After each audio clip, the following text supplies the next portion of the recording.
tout le monde, mon nom est Guy Girard, je suis conseiller VR au Centre du VR Saint-Nicolas. Aujourd'hui, on va faire un survol de notre unité Fleetwood Frontier 34 GT de 2024.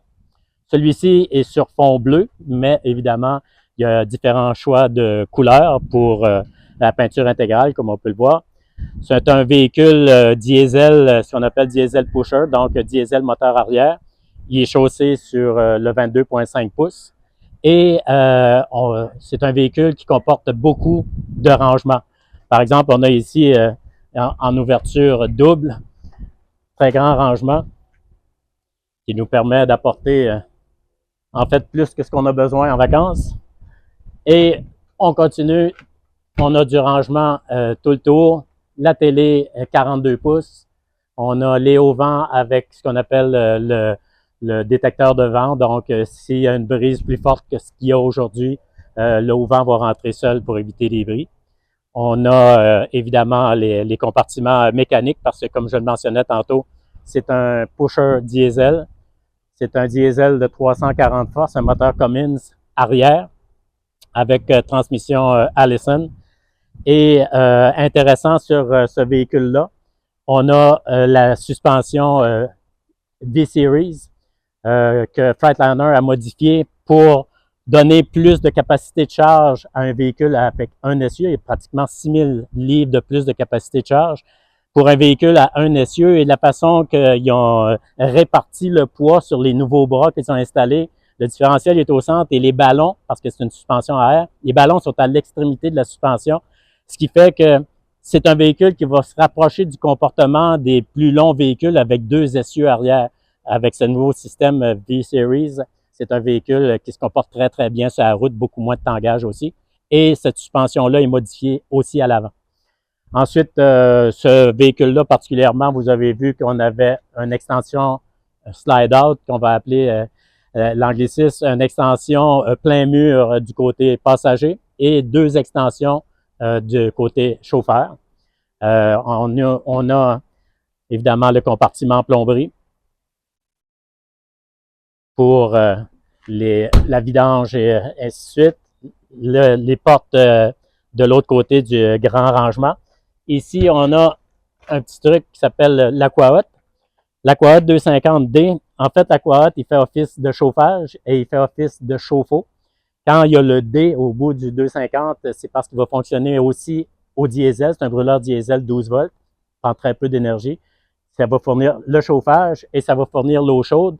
Et il n'y a pas de réservoir d'eau chaude, c'est un chauffage instantané. Il va chauffer 1,5 gallons d'eau par minute. Donc, on ne manquera pas d'eau dans la douche. Après ça, ben, comme je mentionnais aussi, c'est le chauffage. Il va avoir le brûleur et pour l'eau et l'air, il va avoir un élément pour quand on est branché camping, on a un élément de 1000 watts qui va faire chauffer ou l'air ou l'eau. L'échappement de la génératrice, parce que dans ce cas-ci, étant donné que c'est un pusher diesel, le moteur du véhicule est à l'arrière, mais la génératrice de 6000 watts au diesel, elle est à l'avant.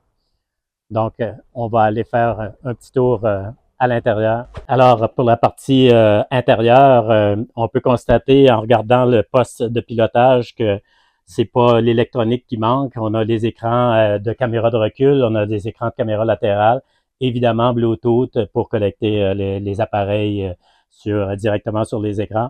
On a les boutons pour démarrer la génératrice pour différentes fonctions. Les rideaux avant sont électriques, donc ça fonctionne avec les boutons qui sont là.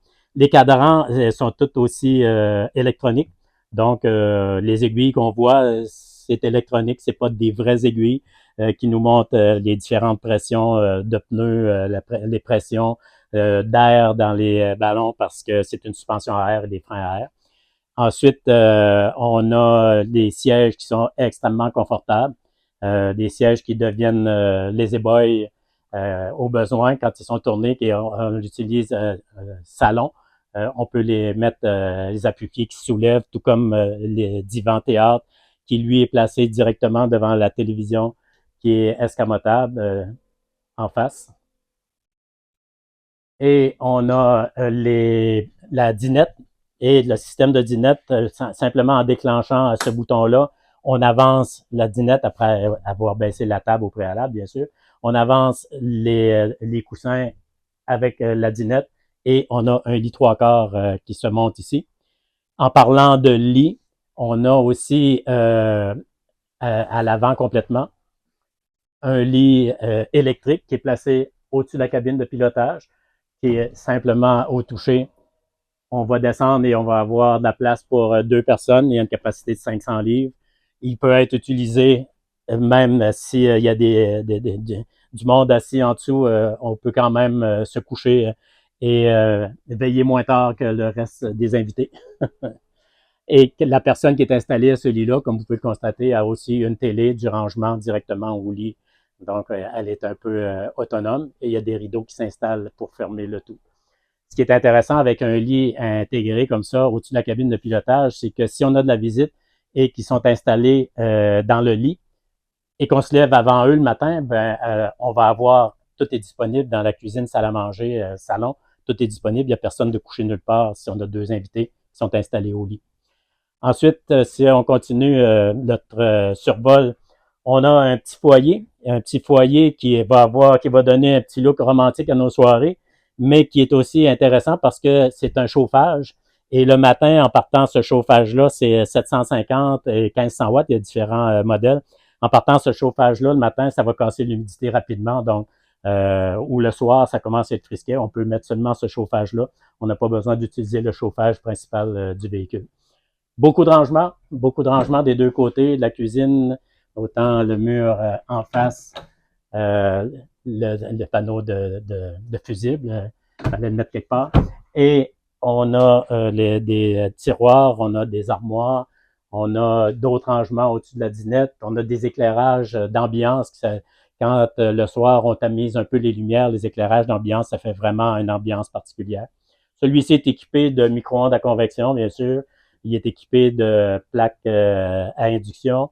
On a le frigo résidentiel, frigo de 12 pieds cubes résidentiel.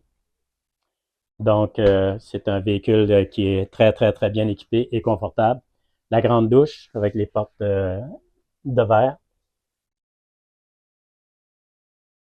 La plupart pas la plupart, toutes les fonctions du véhicule se contrôlent avec ce petit écran tactile. Donc, on a les différentes fonctions. Si je prends juste l'éclairage, on peut faire tout éteindre l'éclairage ou tout le rallumer du simple bout du doigt. Dans la chambre, il est équipé d'un lit king. Donc, le lit est aussi large que long. On veut juste faire une sieste sur la route. On peut tout simplement s'étendre de travers dessus puis faire une petite sieste sans ouvrir toutes les extensions. On a grand garde-robe avec les équipements de balayeuse centrale et les échelles pour monter dans le lit à l'avant. Et évidemment, la fameuse laveuse sécheuse. Et beaucoup de rangements encore là dans la chambre permettant d'apporter tout ce qu'il faut et même plus en voyage. Donc, on parlait aujourd'hui du Fleetwood Frontier 34 GT de 2024, équipé d'un moteur 340 forces Cummins, suspension V-Series et celui-ci sur fond bleu. Je vous invite à venir nous voir ou communiquer avec nous au centre du VR Saint-Nicolas, 600 chemin Olivier.